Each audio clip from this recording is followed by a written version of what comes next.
Good afternoon. My name is Eli Julian, and I'm going to be discussing the benefits of genetically modified crops in production agriculture. So what are genetically modified crops? These are crops that have had their DNA altered. According to the Food and Drug Administration, geneticists will identify traits that they want in a crop, copy the DNA from a plant that already has this gene, insert it into a new plant, and begin testing. These DNA alterations can improve the plant and offer several different benefits for agriculturalists. There are currently 11 crops in the United States that are genetically modified.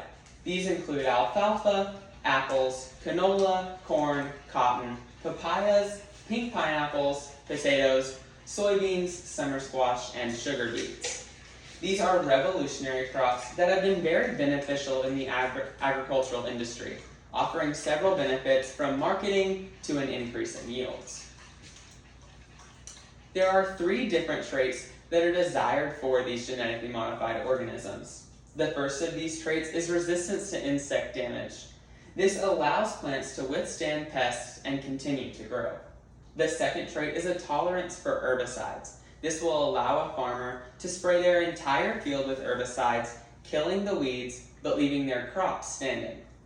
The last desired trait is the resistance to viruses. This just makes a plant more hardy, giving it a better survival chance. There are several different benefits to having genetically modified crops, but I'm going to touch on 2 key benefits. The first is an increase in yields. Most genetically modified crops allow for higher yields. The 3 traits that we previously discussed allow for higher survival rates and more yield upon harvest. Our nation is consistently growing and requiring more and more food, with our agricultural sector getting smaller and smaller. With these higher yields, we will be able to continue providing food security for the United States. As we can see in this image, the plant that is unmodified is significantly smaller than the modified plant, due to the traits that the modified plant has, making it easier to produce higher yields.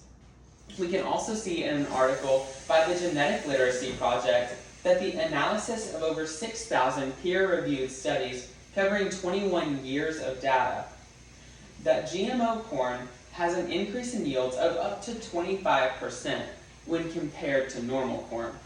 With proof like this that genetically modified organisms can have a drastic increase in yields, it's important for us to continue looking at them as a viable opportunity for us to continue keeping our food security in the United States. The second key benefit is the reduction in environmental effects. Agriculture comes with several negative effects on the environment, but the highest negative effect is in pesticide use. Normal crop production requires a high amount of pesticides, which are harmful chemicals that can have negative effects on our environment. So reducing the amount of pesticide use that we have can cut down on soil, water, or air pollution that pesticides bring. Joan Conroe with the Alliance for Science details that insect-resistant and herbicide-tolerant traits have allowed farmers to reduce their pesticide use by about 8.6% from the year 1996 to 2018.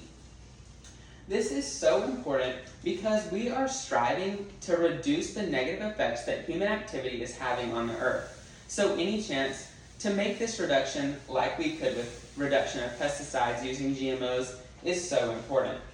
Joan Conroe continues to detail that these traits in genetically modified crops resulted in a reduction of greenhouse gas emissions equivalent to removing 15.27 million cars from the roads. This proves that the genetically modified crops can also help in reducing greenhouse gas emissions by a reduction in tillage and fuel use. With the recent push to protect our planet, it is so important for us to look into solutions to do so. Genetically modified crops could be one of those solutions that allows us to have less negative effect on our earth.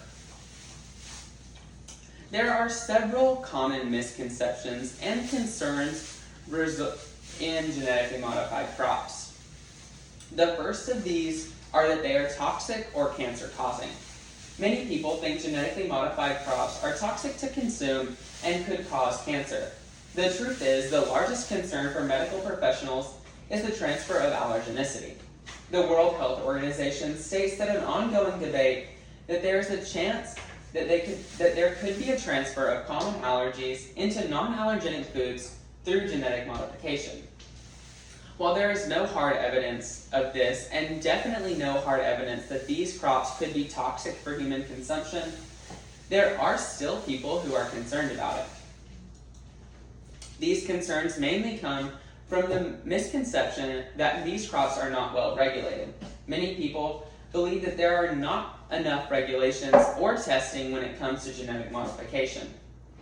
In fact, 3 different organizations work together to regulate every aspect of genetic modification, from testing to distribution. These organizations are the Food and Drug Administration, the Environmental Protection Agency, and the United States Department of Agriculture.